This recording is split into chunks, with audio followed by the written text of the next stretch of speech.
Well, I have a sort of suggestion, and that is this,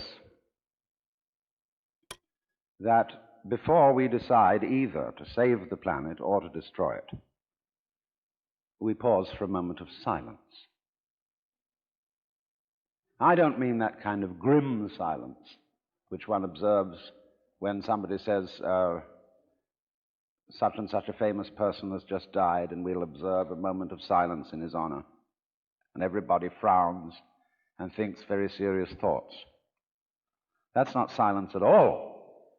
I mean real silence, in which we stop thinking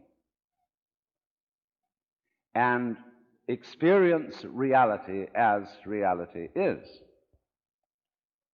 Because after all, if I talk all the time, I can't hear what anyone else has to say. And if I think all the time, and by that I mean specifically talking to yourself subvocally inside your skull, if I think all the time, I have nothing to think about except thoughts. And so I'm never in touch with the real world. Now, what is the real world? Some people have the theory that the real world is material or physical.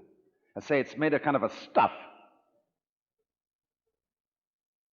Other people have the theory that the real world is spiritual or mental. But I want you to point out that both those theories of the world are concepts. They are constructions of words. And the real world is not an idea. It is not words. Reality is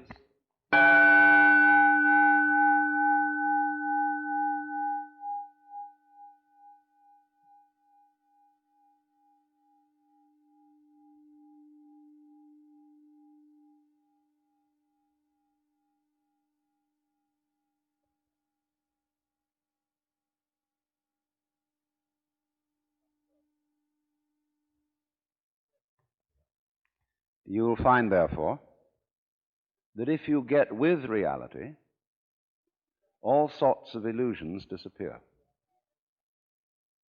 And I will mention several illusions that have not this kind of existence.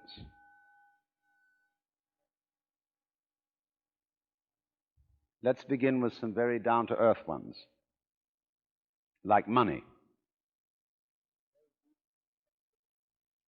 Money is a very useful method of accounting.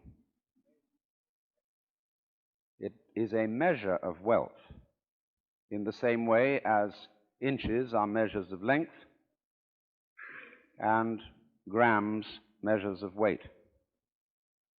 You cannot eat money. You could have a fantastic quantity of dollar bills and stock certificates on a desert island, and they would be useless to you.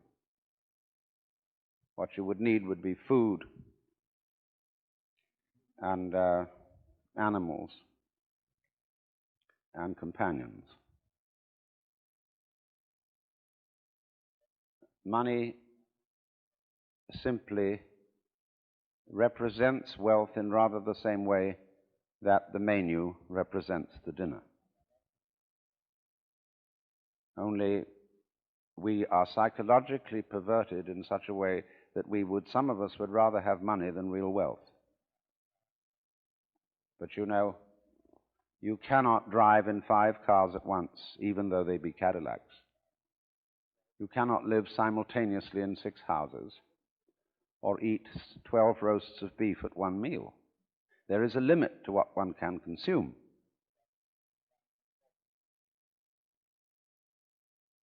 So that's one of the sort of confusions I'm talking about. Another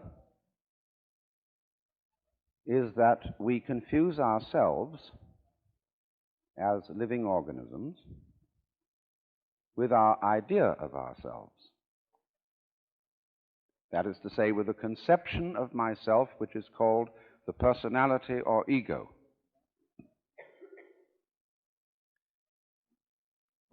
That is what we have been told we are. And it's an extremely crude and limited conception of oneself. of the actual, unique living organism. And we get unhappy because we're thinking of ourselves in this way, because we think, well, gee, I'm going to die. I once talked to a woman who came to me and said she was afraid of death. And we went into it in a long conversation. I said, what are you really afraid of? And she thought it over and thought it over, and he said, do you know, what I'm going to be afraid of is what other people are going to say. They're going to say, poor old Gert, she couldn't last it through. Because you see, who you think you are is entirely dependent on who people have told you you are. You're not that. Then another thing that bothers us is time. Most people nowadays say, I have no time. Of course you don't. Because you are not aware of the present. You know, the present is represented on your watch by a hairline that is as thin as possible, as is consistent with visibility. And so everybody thinks the present is instead of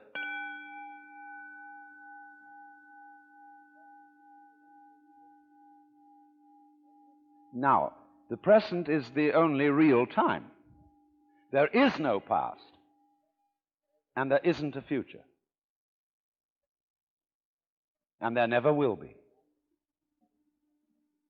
We think ordinarily of the present as an infinitesimal point at which the future changes into the past. And we also do a terrible thing.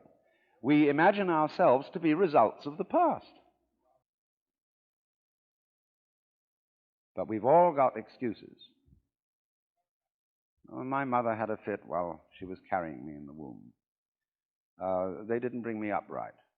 And then they go to the mother and say, how is it that you could have been so irresponsible with your children? And she says, well, it was my parents didn't bring me up right either. And so everybody passes the buck. But the truth of the matter is, it all begins here. This is where the creation begins. And you're doing it and won't admit it. Because, of course, you're all God in disguise. Jesus found that out, and they crucified him for saying so. But you don't have to think of God in that image.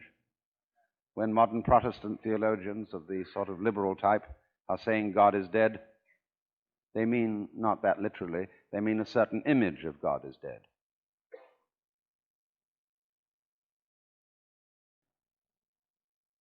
Because it was, after all, an idol.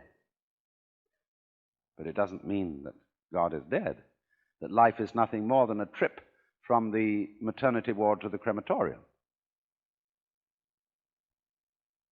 It's much more spooky than that.